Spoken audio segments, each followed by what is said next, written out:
Mnangagwa this morning hosted a New Year reception for heads of diplomatic missions at State House.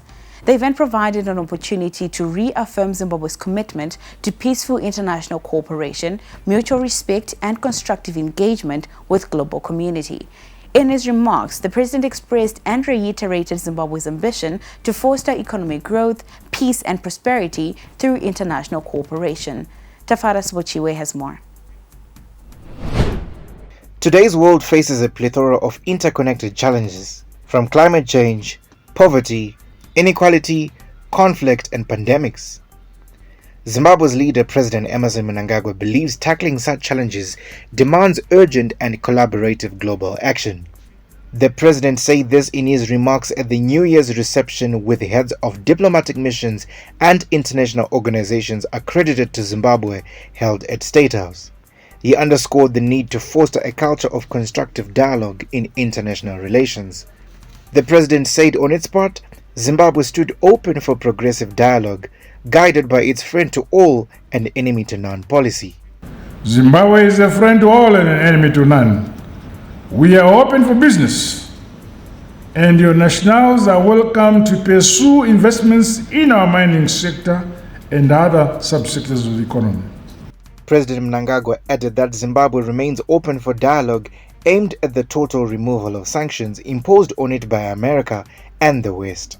It is estimated that Zimbabwe has lost well over 150 billion United States dollars in revenue over the past 2 decades because of the sanctions. The president then thanked SADC and other partners for their continued support in calling for the illegal embargo's unequivocal removal.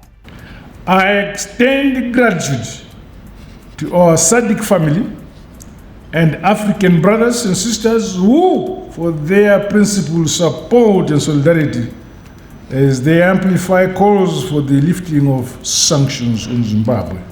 President Mnangagwa reaffirmed government's commitment to fostering inclusive growth, consolidating democracy and constitutionalism, while ensuring peace and stability for the overall economic prosperity of the general citizenry.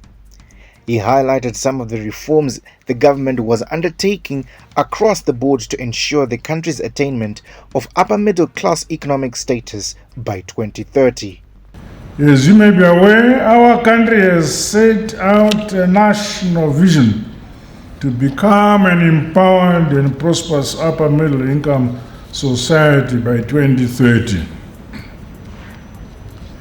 This has resulted in various political, economic, and legislative reforms, as well as the implementation of a broad array of people-centered projects to guarantee household food security, improve incomes, and develop critical enablers to propel the modernization and industrialization of our economy. Dean of the Diplomatic Corps, Rwandan Ambassador James Musoni, pledged to continue rallying behind President Mnangagwa's leadership.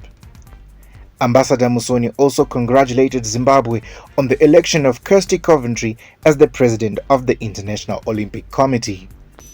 Your Excellency, I would also like to congratulate you once again for the election of Honorable Coventry as the first female president of the International Olympic Committee.